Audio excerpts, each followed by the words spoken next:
તો સુરતમાં સામાજિક તત્વોનો આતંક જોવા મળ્યો। લિંબાયતમાં શીતલ જ્યુસમાં તોડફોડ કરવામાં આવી।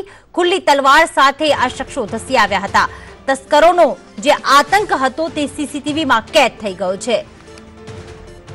વધુ વાત કરવા જોડાઈ ગયા છે અમારા સંવાદદાતા રાબિયા સાથે। રાબિયા, જણાવશું કે આ સામાજિક તત્વો દ્વારા જે તોડફોડ કરવામાં આવી છે, પોલીસ દ્વારા શું કાર્યવાહી સીસીટીવીના આધારે? લિંબાયત વિસ્તારની અસામાજિક તત્વો દ્વારા આતંક ત્યારે ફેલાયો છે। સુરત ખાતે જ્યારે જોઈએ ત્યારે રોજ બરોજ ઘટનાઓ ઘટતી જ હોય છે। ત્યારે લિંબાયત વિસ્તારમાં આવેલી શીતલ જ્યુસની દુકાન જે છે એમાં તોડફોડ કરવામાં આવી હતી। ખુલ્લી તલવાર લઈને તલવારોને તોડફોડ કરવામાં આવી હતી। ત્યારે લોકોમાં ભયનો માહોલ જોવા મળી રહ્યો છે।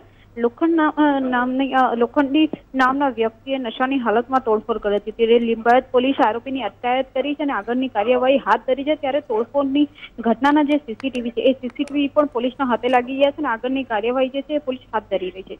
જી આભાર રાબિયા। વધુ અપડેટ માટે આપના સંપર્કમાં રહીશું।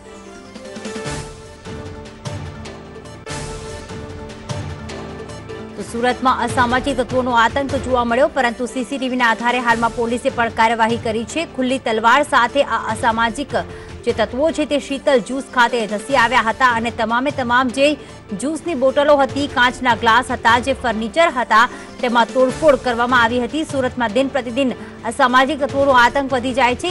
ક્યારેક હફતાના કારણે કે ક્યારેક અંગત અદાવતમાં આ રીતે ખુલ્લેઆમ ખુલ્લી તલવારો લઈને ફરતા હોય છે।